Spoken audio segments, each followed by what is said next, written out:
record. So we're going into lockdown after Anzac Day, or coming out of lockdown after Anzac Day, basically.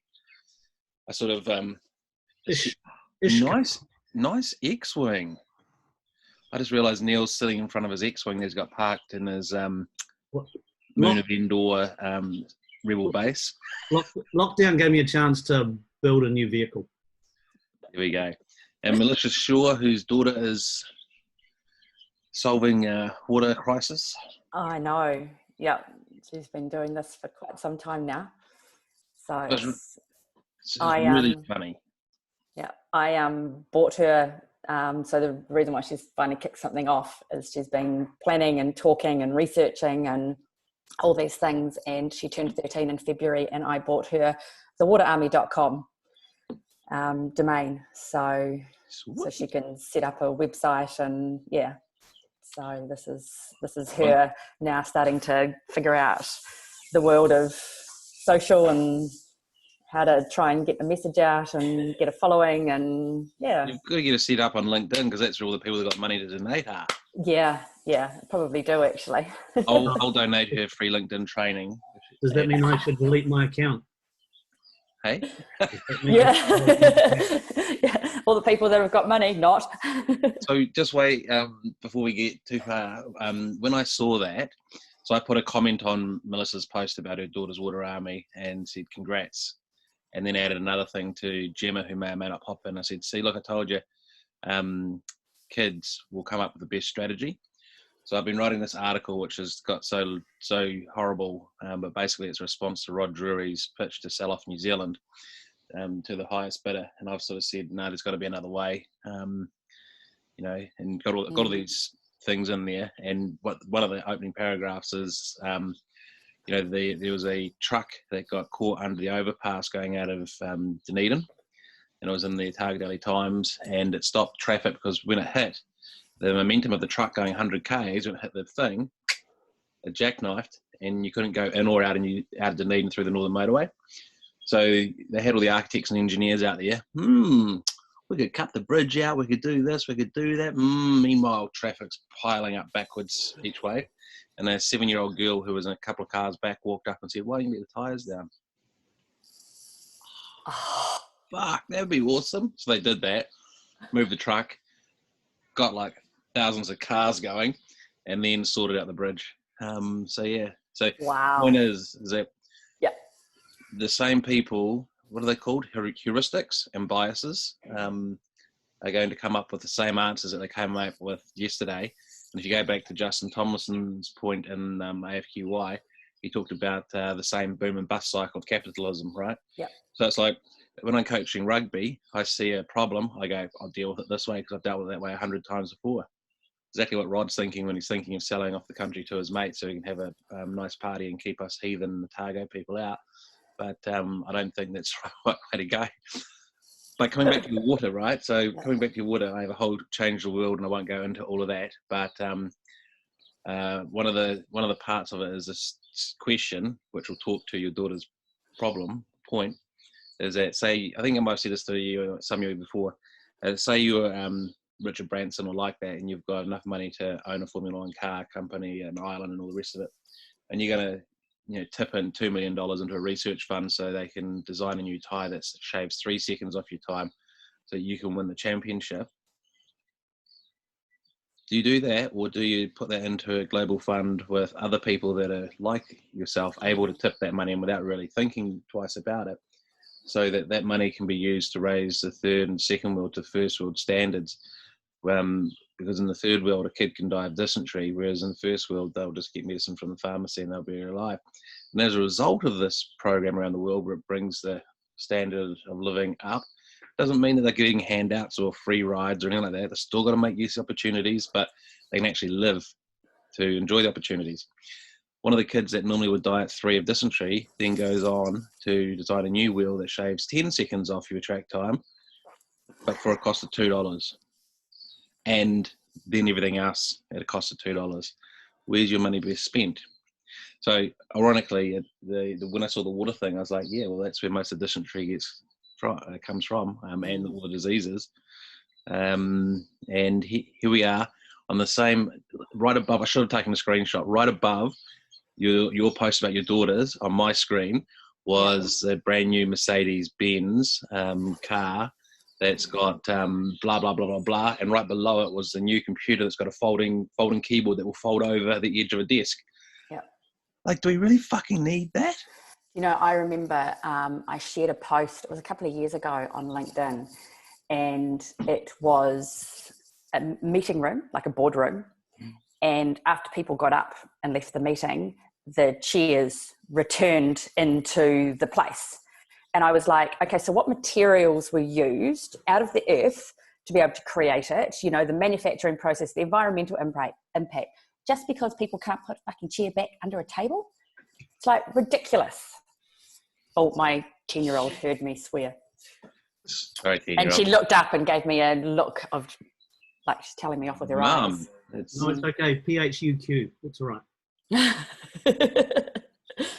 But yes, the things that we invent and create that have such a massive impact on, you know, environmental impacts, as I say, the materials that are used, the manufacturing process, that has got absolutely no point, is the most frustrating thing. But do we really look at it as a deep philosophical question?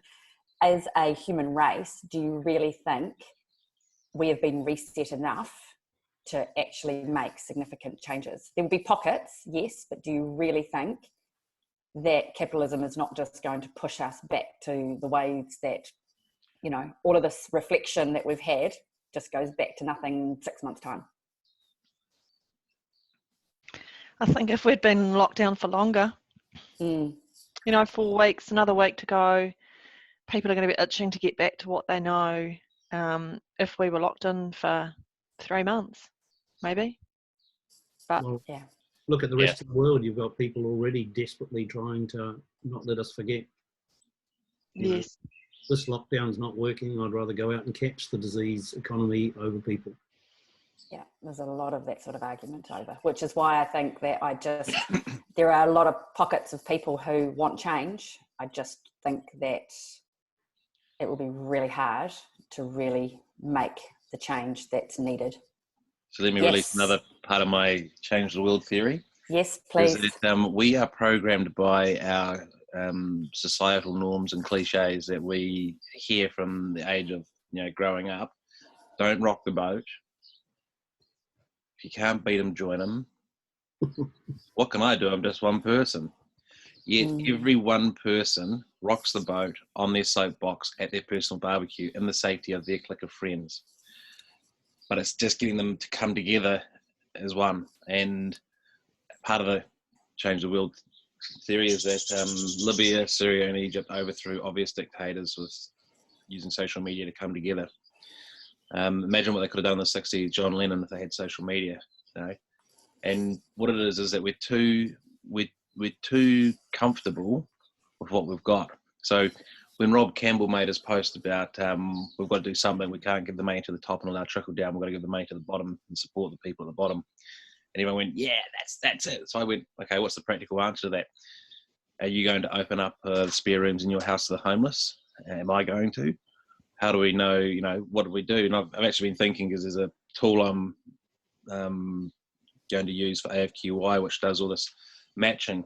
So I was thinking, instead of it matching people to projects, what if it matched homeless people to homes?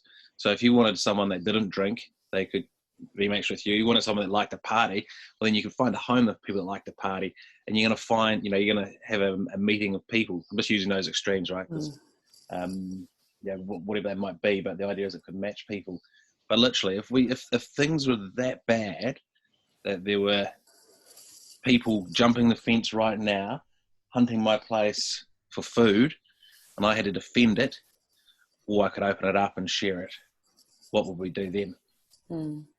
I think there will be some change. I mean, you think about a lot of commentary around the slower pace of life, you know, the community looking after small business. You know, I think about my community not far from me, and I want to see all the businesses in that community thrive. I want to make sure that if I'm going to buy something, I'm going to try and buy it really local. And I think there'll be many people that are focused on that. I think there'll also it'll be a New Zealand made or focus on products or services or not happy to pay an extra premium for something that was designed and manufactured or made here.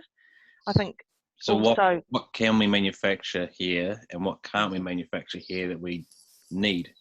yes, and I think also people spending time with their kids and their families, and you go out walking now and people stop and they actually say hello. Step back a couple of months, you could walk past 100 people and you might get 3 people that say hello.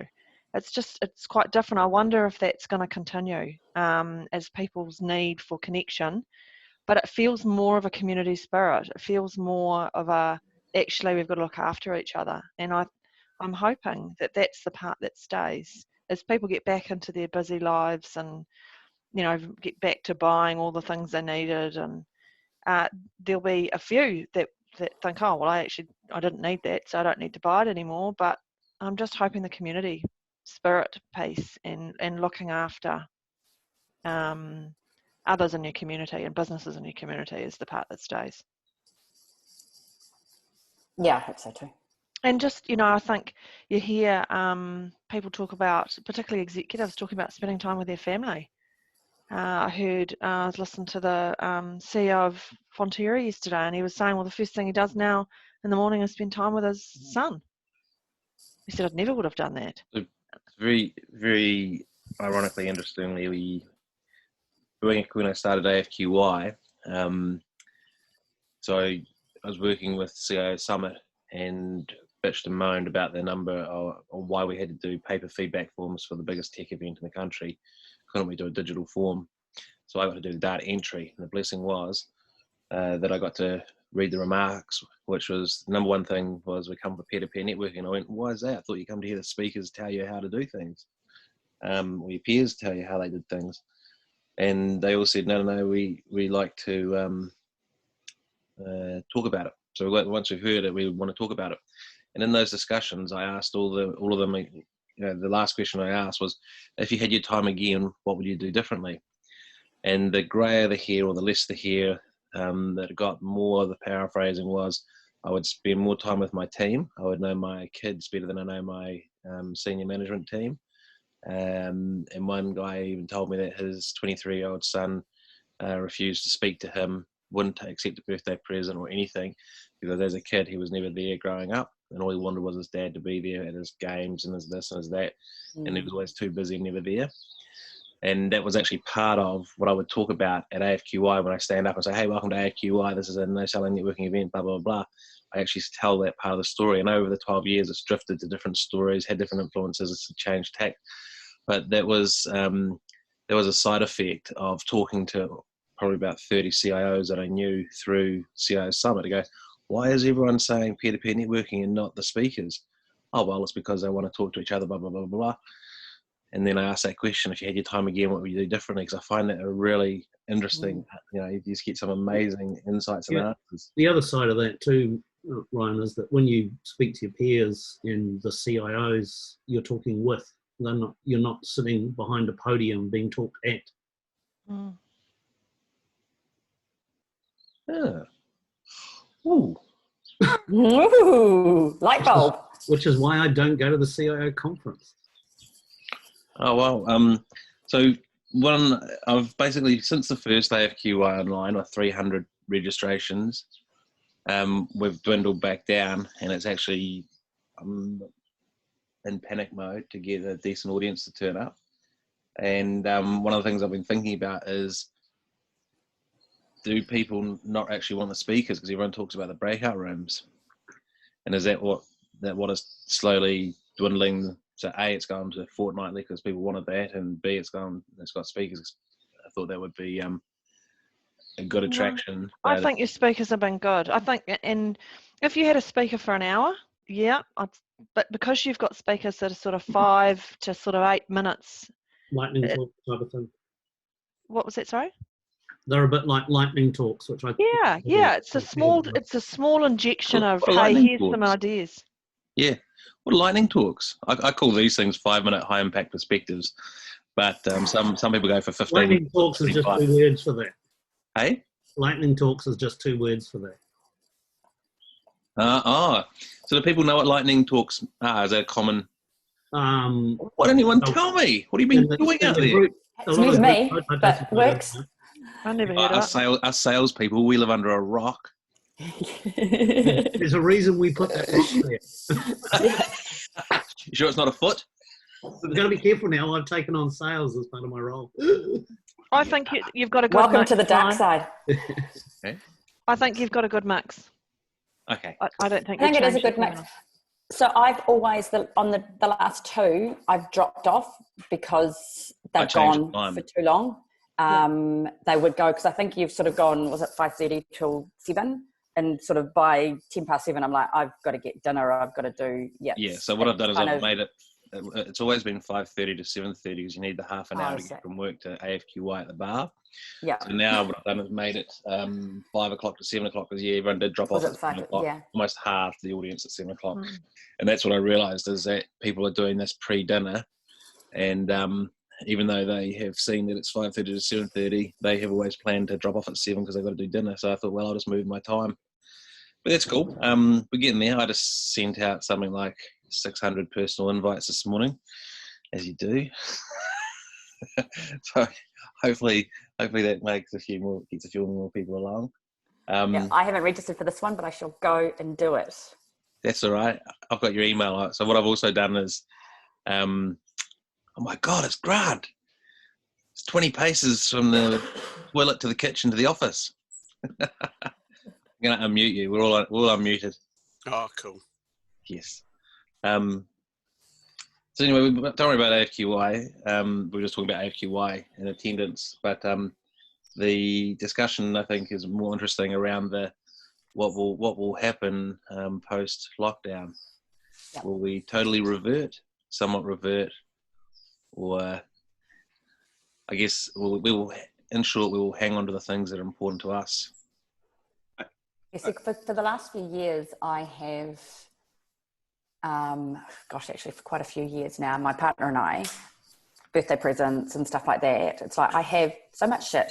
I do not need another thing. Don't buy me anything. So we've bought each other experiences, and, we've gone canyoning and kayaking and surfing and all of those things. And ever since we've met, so we've been together for 5 years, and ever since we've met, that's all we've done for gifts. And it's like, I just have just grown to have this dislike of just filling my life with stuff. I'd rather do stuff than have stuff. So, it's just I did see a post, I think it was a week or 2 ago. I can't remember if it was a video or somebody writing a post, but just saying that the capitalist machine is going to be working overtime to get us back to the way it was. Yeah, I've seen some things around the advertising and what they're going to do. So it's going to be it's what fascinating. Every day in business and in education sector, the corporate antibodies will be in trying to fix the pain.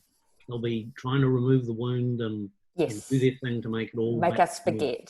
So what's the simplest way that we can get people together to voice that we don't want that? Like, do we don't open our wallets and go shopping for the things that we want? What if we use the old cliche like vote with your feet? Yeah. Which probably is more vote with your fingers these days, as in don't buy online. But they're still going to bombard us, right? I mean, it's a bit like everyone. I mean, I'm sure you guys got. I mean, I was getting emails from hotels I probably haven't stayed in for 20 years, telling me what they were doing to protect me from coronavirus. I was like, great. So we're going to get bombarded by the marketing machine, as Neil said, and trying to convince us that it's all good and we should come back. I've loved replying to some of the motels and saying, but I'm unable to fly to your country. Please, how will you be solving that one? Yeah. I prefer to just go unsubscribe. Well, one of the best things I've done in the last couple of weeks is spent the time to unsubscribe to all the crap. Stuff that you don't want to see anymore. Yeah. Unsubscribe, there's the word. Yeah. Boom. Yeah. I've just done another one. It's great. It's a really good feeling.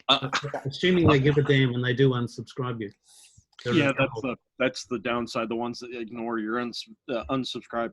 I think the interesting thing is that so New Zealand has handled this very well, but I think the biggest impact to us is going to be what happens with the rest of the world. I think the rest of the world, if we manage to keep fully contained for the foreseeable future, New Zealand will be in a good state, and we've shown what can be done and the right way to do it.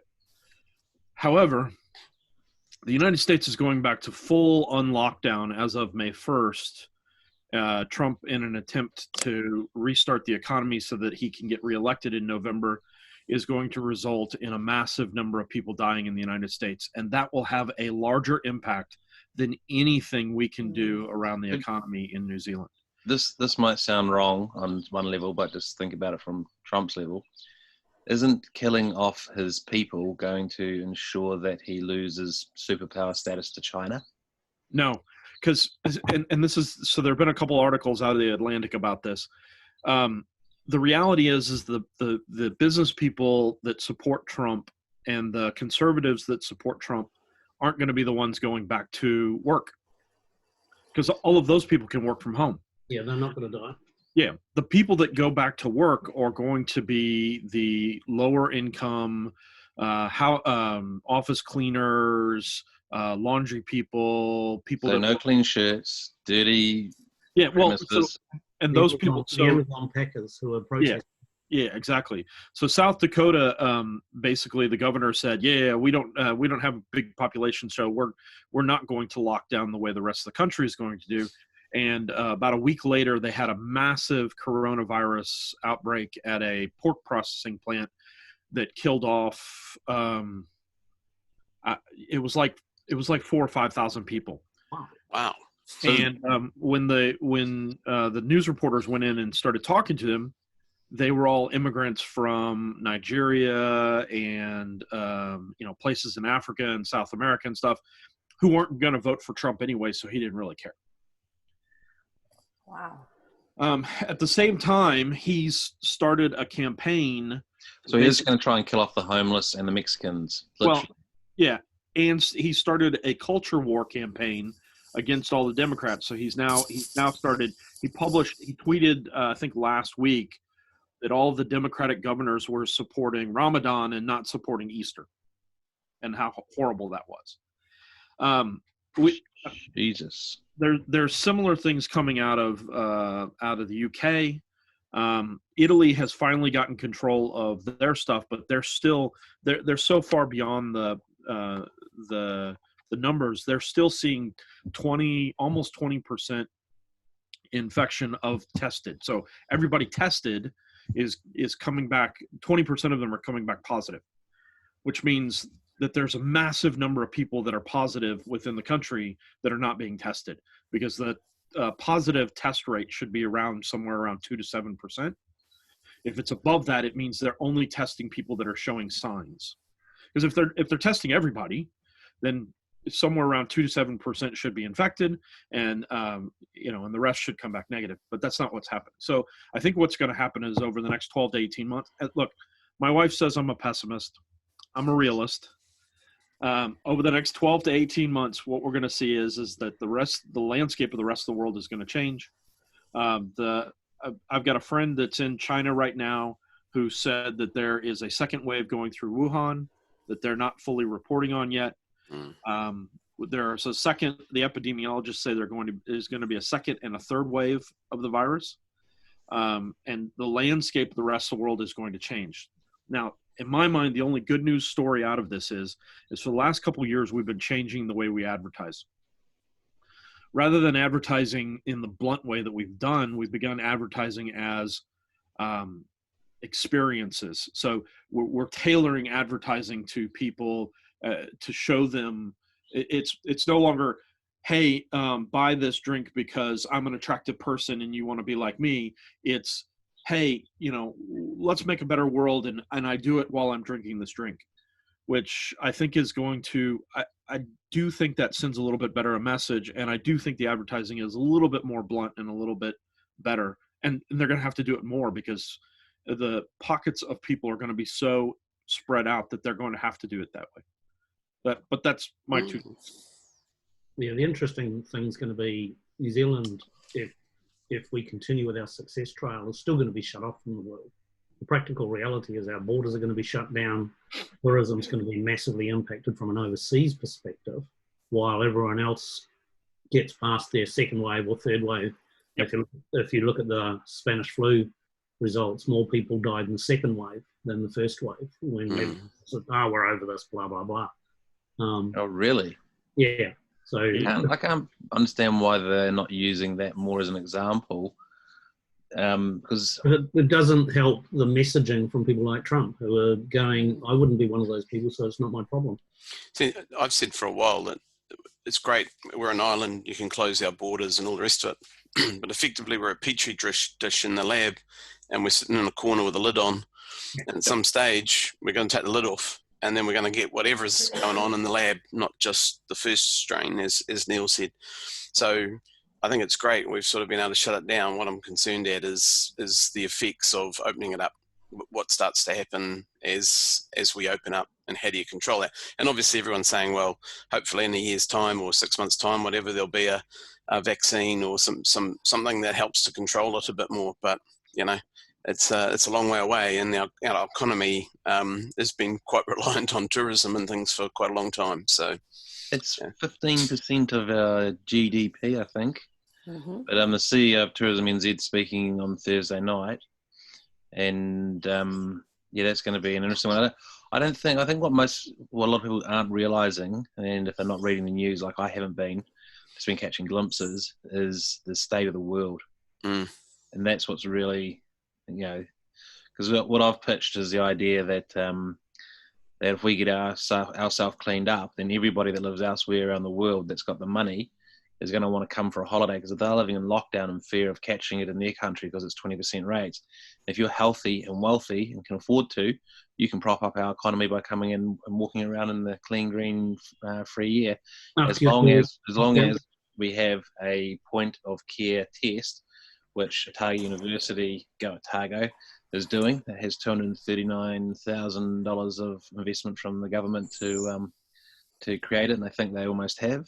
In which case, Air New Zealand could fly to a country, have a quarantined sort of area, and you got to get tested and prove positive to get on the plane, fly back, and when you get off, you get tested, and if you're, not positive, negative, then you can carry on. Before anyone can go, everyone has to be tested and cleared. Mm-hmm. Mm-hmm. And then you can come in, right? And my thing is, that's my preference, that we do look at doing something like that rather than selling off the best parts of our country to rich bastards. And just look at Queenstown now. You can't. Do you think proportionately that's going to solve enough versus trying to get New Zealanders to actually think about, let's go on holiday in New Zealand. What can I do? Well, I'm not used to it.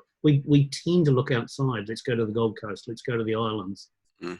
The thing is, for the next 6 months, you won't be able to. I mean, no, I agree. So if for the remainder of the year, the only option is to, hey, I haven't been down to Queenstown, or I haven't been to Christchurch or Wellington or wherever. Let's go and do that. If that's the only option, surely New Zealanders are going to start to take that as an option. Well, a bit like the old tourism ads, right? Don't leave town till you've seen your country. They're just going to have to promote the country more, because that, it's what we're saying, Ryan, 15% of our GDP, which brought in the international dollars. But wait, 17 billion is, or am I talking million? Whatever it is, it's 17 is international and 23 is local. So, but international has grown by X% in the last 6 months. It's on my little post. Hang on. Let me go and get the post, which has got the stats in it. Or you can search up the Tourism Industry Association, which is where I stole them from their front page. I mean, the thing is, if you were able to travel in a month's time, would you? No. I would either. If you were able to travel in 3 months' time, would you? Well, I still wouldn't either.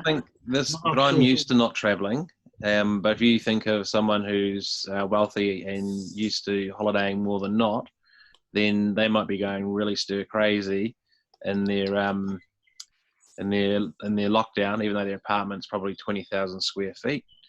And they might go and buy a coastal property somewhere, or a property, I don't know. I just don't think there's going to be a demand to want to travel in the next 3 or 4 months anyway.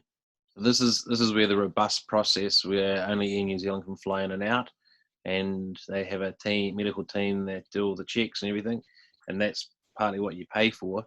And therefore, so if you think about movies like, have you seen the movie Fifth Element? And they are trying to get on a plane to get something related to the fifth element, not a plane, but a spaceship. And they are trying to get through, the customs. And basically they go up to the, which is a robot anyway, and it says, show us your identity card, and they have an illegal identity card, and it's bzz, bzz, and they're trying to get through to get onto the plane. But it's a really, it just makes me think of this like quarantine process that you have to get through. And if you can't, you just don't get on, So I also imagine there'd be like hundreds of thousands of people trying to get in there. We want to get to New Zealand. That could be a danger. And the guards there with their stand back. Well, they're talking about a health passport, right? So effectively, whether it's a test as you get on the plane, or whether it's a passport that has to be updated before you do travel. I mean, I can see that coming, but a bit like Vic said, I can't see people traveling. The odd person will, I'm so important, I need to travel. But I think most people will go, I think I'll just leave it to see what happens for a little while. So, and as I say, guys in Auckland going down to see parts of the South Island they've never seen before. People in the South Island coming up to see Auckland because they've never been here before. It just has to be encouraged, right? Yeah. So here's a good question for you: how many national parks are there, and name 5 of them? Ooh, got no idea how many there'd be in total, but you've got Tongariro and Fiordland, and mind you, that's not a national park. I don't think it's got a different name. See, got me tripping up already. Exactly. Most people can't even name one. Yeah. And the other thing is that underneath one of them is the world's largest gold reserve. We effectively, so the government was looking at giving mining rights to a company as long as the company gave the government 3% of revenue back, right? And I go, are you fucking crazy? Just hire the same people that the company's going to hire and bring here, and train the locals, and do it ourselves, and then we live like OPEC with their oil, and no one has to work. Like, crazy. That'd help us. But, we're going to need a bit. We're going to need a bit of that help because we're spending a bit of money at the moment. So, well, why don't we just say we've got gold reserves under the hill over there? Yeah. Bring your shovel. But no, we seriously have. It's like Google it. There was actually talk about it a while ago. We have massive gold reserves, but it's under a national park. So there's this old lady with her "Don't kill the lichen" banner, stopping from happening. Now, interestingly, you can actually dig from outside the national park and under, and not even disturb what's on the national park. But no, like, I am a mountaineer and outdoors person, absolutely. But take a little bit of balance of that with our survival. The lichen or the people? The lichen or the people? This is where you like people. Hey? This is where you like people. I'm liking people. Had to be said, yeah. It's that X-wing, isn't it? It's giving you a bit of stardust and taking all the effort out of it. Yeah. Well, so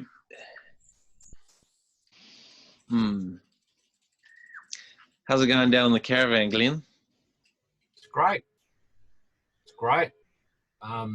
Again, I've still got fantails hanging around outside. I had 2 bees come in here yesterday, which was a little bit uncomfortable for a while there. You know, that's highlight of a day. There's 2 bees coming to your caravan. 2 bees. Yeah, the visitors. Social distance. Yeah, and the dog always seems to turn up when it's lunchtime. I can't work that out. And then he disappears again. Brat. Yes. Yeah. Well, actually, we've had fantails here for the first time ever. It's quite interesting. I've been wondering what it's meant. But we also have had wax eyes, which I haven't seen since really Dunedin. Yeah. The other thing is we have like 4 local tuis. Yeah. So they tend to, and 2 blackbirds, and they all tend to chase each other. I've got wood pigeons and Oh. tui.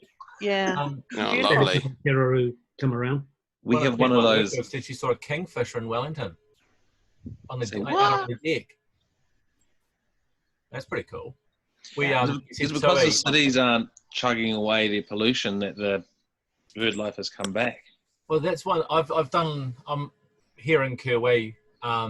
We've got our sports grounds, and we've done a big extension to the sports grounds, which we're in the process of doing. And one of the things that we've put in there is a native border, and it's what's called eco-source. Now, I'm not a greenie. I'm not a greenie. I'll just get that out now. But we've put in this eco-source border where all the seeds and plants have been sourced from within a few kilometres of where we're planting them, because they're designed for the sort of plants that genetically would have been here thousands of years ago before, you know, we came along and mowed it all into the ground.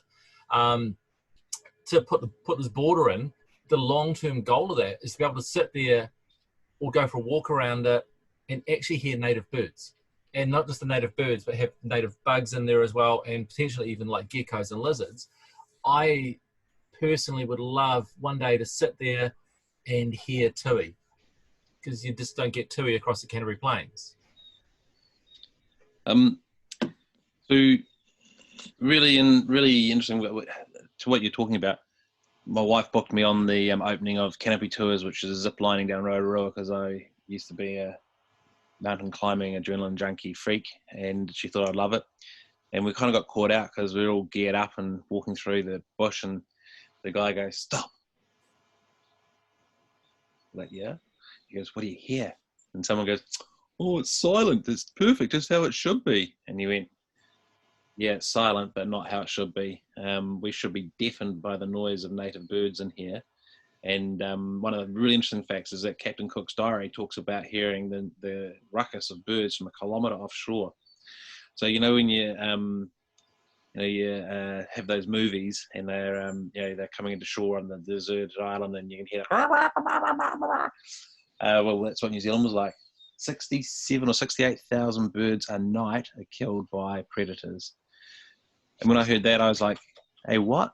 67,000 a month or a year?" Like, no, a night. It's like, there can't be that bloody many. It's like, yes, there are. Think about how many you kill when you're out driving. Like, for me, driving on the open road, I see a lot of dead birds on the road. Yep. It's like, well, I don't mind seeing a dead possum or a dead rabbit, but when you see a dead kahu, that I don't like. That annoys me. Yeah, well, there's 5 introduced predators: stoats, rats, ferrets, something else. What else? One possum, yeah. But the thing is, stoats, but they go up to the eggs. It's not ripe yet. I'll come back tomorrow. Yep. Not ripe yet. I'll come back tomorrow. Oh, it's about to hatch. Thank you. And then it'll. I couldn't believe that they had that, but I guess that's nature, right? That's one of the. Well, it's not a great thing for the birds. It's a beauty of nature that they have that built into their way of working. So when you go on the Canopy Tours, your ticket actually goes towards buying a trap. And when we went through, by the time we were going through the trap tour, we bought a trap. So we've got a trap, and we get photos every now and then. We don't open the email. It's just like there's a dead stoat or a rat or something, but it's like, your trap got blah blah blah. Would you like to see it? Poor little Jimmy. But yeah, so this area in Rotorua, they've got it all fenced off, and they're trying to turn it into a completely pest-free area. And while the adrenaline junkie side of it was really good fun, the ecology and history was just amazing. There we go. There's something to do. Eco tours. The zip lining business in Waiheke is doing exactly the same. Well, in terms of New Zealand tourism, there we go. In fact, that's what I'll talk about at AFQY when I introduce young Stephen to speak. Cool. Yeah, cool. So what's the day got in store for everybody? It's 9:12. Same stuff. Bit of work. I'm actually being really I've been quite busy. I'd have to say, between trying to help customers and trying to sort staff. It's been quite a busy time. It's and it's working from home. So yeah, it's, you know, I've got to remind myself to get off my ass and go for a walk or go for a ride, just get a bit of fresh air. Yep. Well, that's good. You got to get that exercise in, get those endorphins pumping to recharge after probably sitting where you are, dealing with a lot of probably worry, concern, and other negative inputs that you're fixing, changing, helping. How about you, Mr. Mueller? We're flat out, actually. We've got a number of customers as of yesterday are sitting there going, hell, if we're going to be doing more online, can we cope with the loading? Yeah. But there's a lot of that bouncing around at present, and some who have already identified that they're struggling to keep up with the hits they're getting. So they're changing designs and looking at more APIs, and now they're thinking about it. Okay.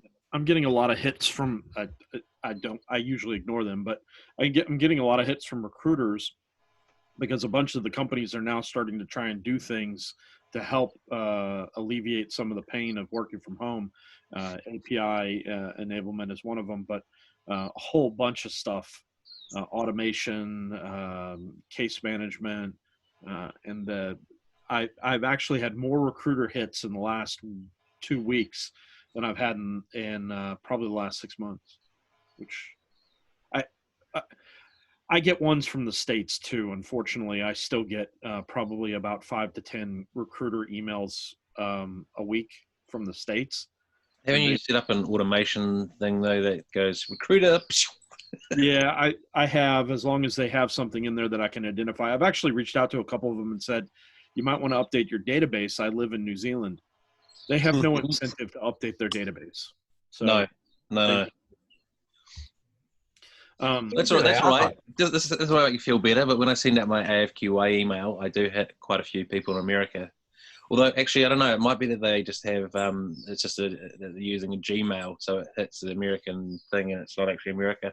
Yeah. I did wonder about that. That's right. Because I was going, I don't actually know that many people in America. In my database, I am definitely positive I don't know that many people in America. Yeah. Did you hear that?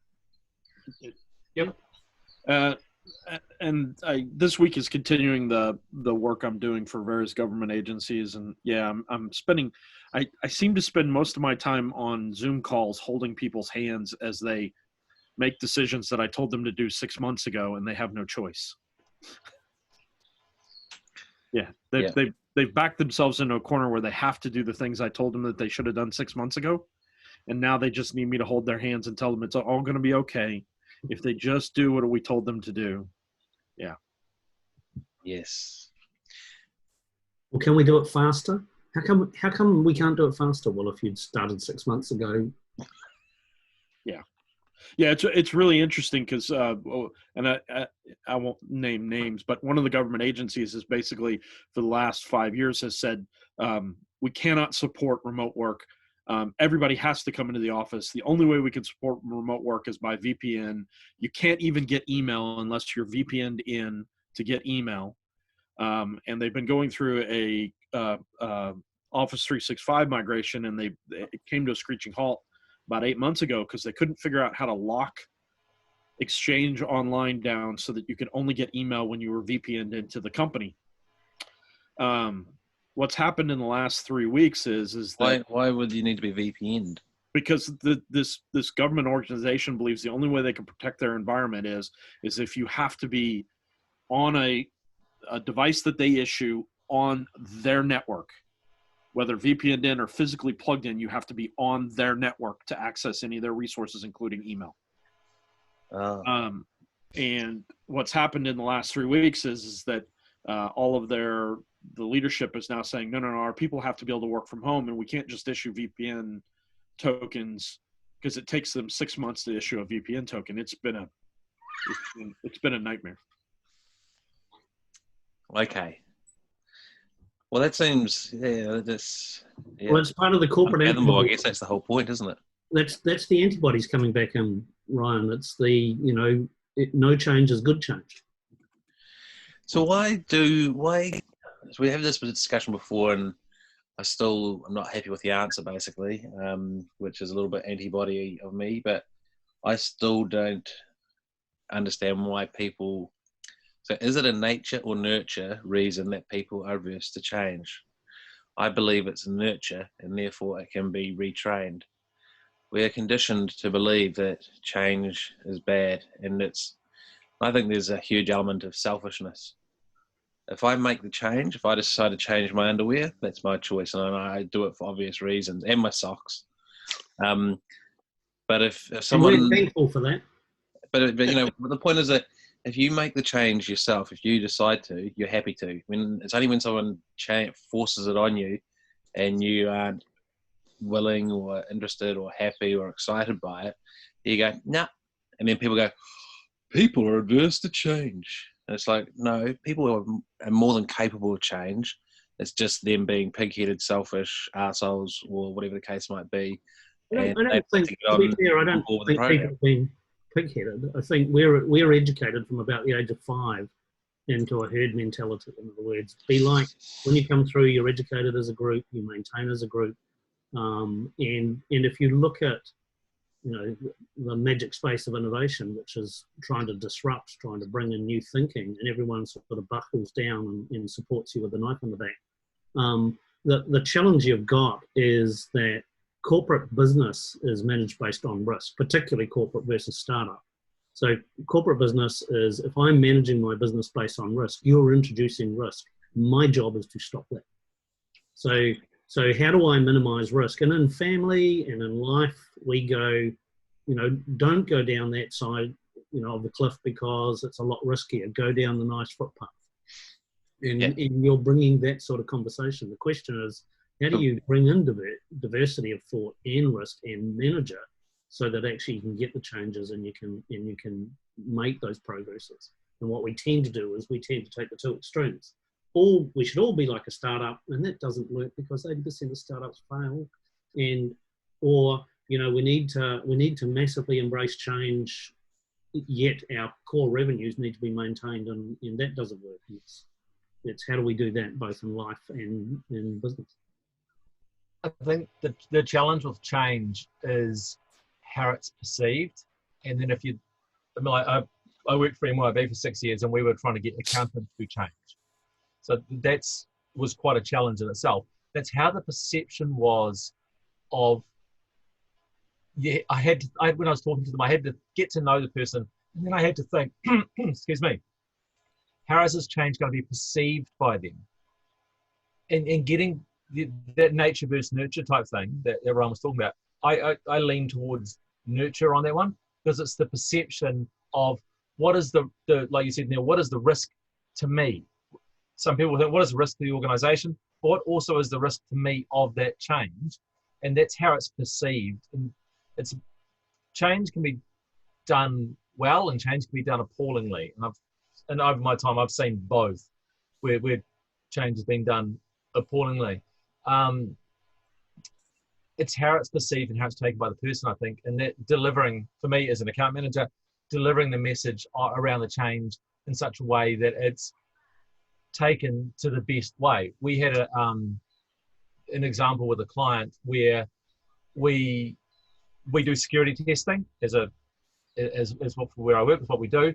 We delivered a report which was basically a retest of something from 2 to 3 years ago, and one of the people saw it as a huge risk to him and a huge personal affront to him because we're pointing out the same things. They didn't adapt they didn't change the way they were doing things to make the solution more secure. They didn't change initially because they perceived all form of change is bad because they saw it as a risk to themselves. So, yeah, I think Ryan's right with nurture, and I agree strongly with the risk. It comes back to what Neil was talking about. Like, it made me, the first time Neil said something like that, I think a couple of calls ago, it twigged in my head. It's this point's been made related to something else, and it's just clicked that it's related to this as well. Is that it's our societal culture that. So I, as part of my Change the World sort of story, I talk about the fact that we get taught structure at school, and we go to kindy, and we have the structure of kindy, which is loose structure. Then we get school, which is a little bit more structure at primary school. Then we go to intermediate, and we get our first uniform, and that's introduction before, so we put on stepping stones, progressing up to, and then we have high school, and we're completely structured, and then we go to university, and we get our world upside down. We go, fuck, I want that structure back. Well, if you look at, that's when we go into, let's get this out, Neil. Then that's when we go into either corporate or camo and live in the world of structure. And I think it's because we're conditioned through our schooling years, like you talked about being schooled in groups and all the rest of it. I've heard people talk about school was created to babysit the kids while the parents went and press the buttons at the factory. So that you had an army at the your army was either at the factory or your army was actually in the army, one or the other, and the kids got babysat by the schools. So it's in terms of the Great Reset, I actually wonder whether we're just looking too much at this, not thinking about that. Like if you take into account schools are still teaching arithmetic, yet here we are all in IT talking about quantum computing. I had a scientific calculator when I was at school, and we were allowed to use an exam. So why the hell are kids being taught wasting their time thinking about that when they could be spending their times thinking more creatively about what to invent? Like if we train kids. I gotta go. See you guys later. Maybe in a couple of days. Cool. If we train kids in what we actually do in life now, then are we better positioning them to come and be great innovators rather than fearful of starting up their own company? Yeah, we train the curiosity out of them. So if you think, for example, if you take a 5-year-old and give them the parts of a mobile phone and say, make something, you'll get kids making boats, cars, all sorts of bits and pieces. You get a 15-year-old, they'll put together the mobile phone. And, because we've taught them, this is how to think, this is the straight line, this is what you should have as an outcome. That 0 to 5 is all curiosity. It's I've not been structured down this path. Well, and they have a safe environment to be curious, right? By the time you get, so beyond the structure of it, by the time you get to 15, it's not safe to be curious. You're punished by your peers, you're punished by society, you're punished by the authority figures. I have spent 40 plus years in my career being punished left, right, and center because I'm always the person asking the questions. I'm always the curious person. And, the only reason I have been successful at all is because I tend to ask the right questions that end up getting the right answers in the long run. But my career has been a hard slog through the entire path because I haven't conformed. I haven't been willing to do the things that that is expected of me and agree with the people in the way that it was expected to get to where I am. But yeah, we're punished, and I don't think. Sorry. Go ahead. The school system, for NCA, isn't designed. It encourages the kids to collect credits. What is their fastest way to collect credits rather than conform? Yeah. Building. But who put that in? The national government. But it's same old, same old. It's just a different way to look at the capitalists who want an army of workers to go and make them money. But step away from the authority figures in the structure of the school. The society, the other children punish kids that are curious. All different.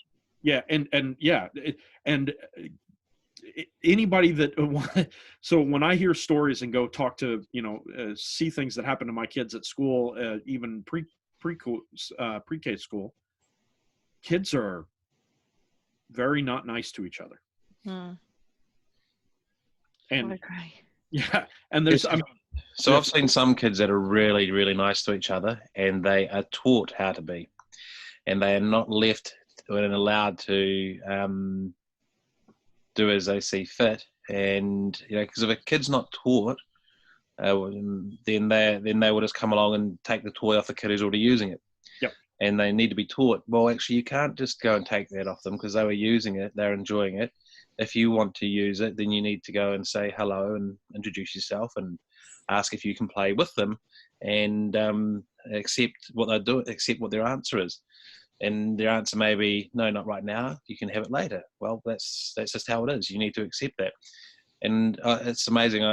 It's only a small group of kids that I've seen that are taught, and they don't get upset by the fact that they can't have what they want when they want it, and all these other things. But it also comes down to parenting, right? So I remember my mum, like I was a pretty ill kid through the first 4 or 5 years of my life, and it was hard going for my parents.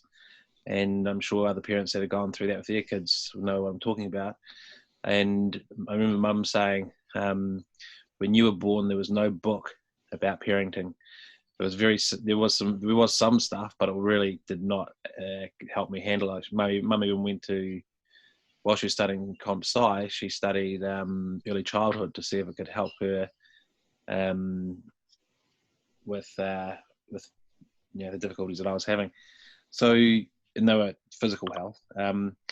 But if you think about it, if we actually did have a robust, rounded process by which you can bring up your children, which is basically what I'll call EQ, and then they go to school and get taught EQ, and they're taught, instead of being taught, you press this button or you 1 + 1 = 2, and that's where you stick. If they're taught, this is how you approach the world, like what terminology we use, framework rather than instructions. So if they have a framework of how to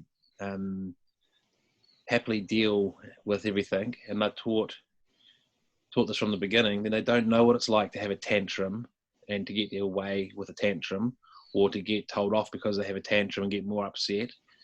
They don't go down the path of having that experience and having that muscle built within their brain. They go down the path of being happy, being accepting, being open, being kind, and building that muscle in their brain. And I think that it's, I think in some regards it sounds like mass control, but in actual fact it's not mass control, it's taking away control, and this is how to achieve it. We're teaching people how to be, how to interact with each other. What do you parents think? I think the biggest challenge that you're going to run into is that in an academic forum, it's almost impossible to measure that. So you won't know for years and years and years if it's being done right or not. And the place, and you said it at the beginning, the place has to start with the parents, because the teachers can't teach kids not to beat up or be mean to other kids. It has to start if the parents at home are saying, no, you need to be aggressive, son. If you're going to be successful in business as you grow up, you need to be aggressive.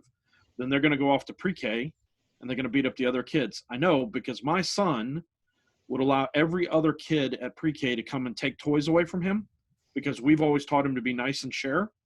And the other kids were told, if you want to be successful, you need to take toys away from other kids. So that's what they did. This is you're right, and that is the two things I said was, it needs to be taught how to parent, and then when they go to school, it needs to be reinforced with the same at school. Yep. And yeah, you're right, and I guess that might be a COVID-19 thing. Is if you want to live in New Zealand, you will teach your kids this way. If you don't, and you can go out there into the world and face the COVID-19 bug with your bad attitude. But don't you now move too far into the other way, which is if you have to teach your kids the way we tell you, you get into the same problem. Well, that's why I was saying it's a framework, and it's so okay. Here's a good question about if the tree falls in the forest and no one's there to hear it.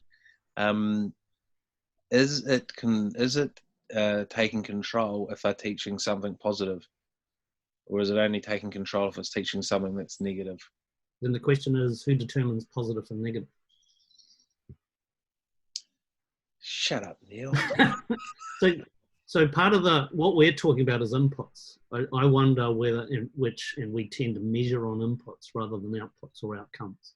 Yeah. Now, the challenge, to Sean's point, is outcome measurement is a lot harder and a lot longer time frame. And we've been trained that your KPIs this year or this month or this week are X, Y, and Z.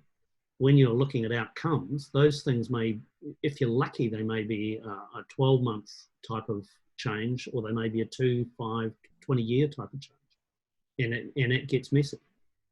People then go, how am I measured? How am I bonused? Because we're still applying some of the same behaviours. And how do you move between one system and another? Because you can't do it black and white. You know, the kid who went to school last year to learn how to bully and the kid who goes this year aren't going to mix well. So it needs to be blanket societal communication, just like the COVID-19 ads. This is an COVID-19 message. Wash your hands. Sneeze into your elbows. Don't be a mean motherfucker to other people. Yeah. Thank you. Yeah, and I can see 1984 at the same time on both sides. I see the message, and I also can see how it can be destroyed by assholes. So I haven't read 1984. Maybe that's what I should do instead of everything else I'm trying to do. So here's the reality. Democracy is built on this idea that if we get 1,000 people into a room, they can all come up with the right answer. Dictatorships are built on the premise that one person can come up with the right answer by himself. The reality is that a dictator that is a nice dictator can actually be more successful for a country than a democracy can, because democracy is the bully's rule. Yeah. Ooh, I like that. Yeah. So, but the problem is a beneficial dictatorship doesn't usually last longer than 2 generations. By the 3rd generation, the children that were raised in the dictatorship tend to be bullies again, and so then you go back downhill. But so democracy. Why is that? This comes back to psychology. Yeah.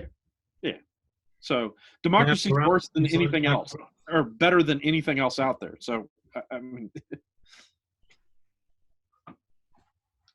Yeah, I don't know if bullies and democracy, the challenge you've got is, it comes back to that conversation we had before, which is the risk averse, the mob mentality was that if the 10 people around me think that's a good idea, I'll stick with the crew.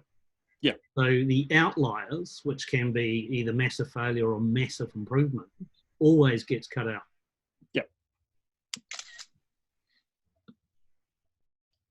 Oh, there we go.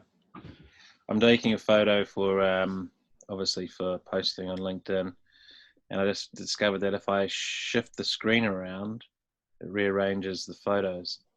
Ooh, there we go. It's 9:35, so I do have to get going. You guys have a very nice day. All right, people, thank you so much. Thank you for your input. See you later. Talk to you soon. Have a lovely day out there. Cheers. Cheers. Cheers.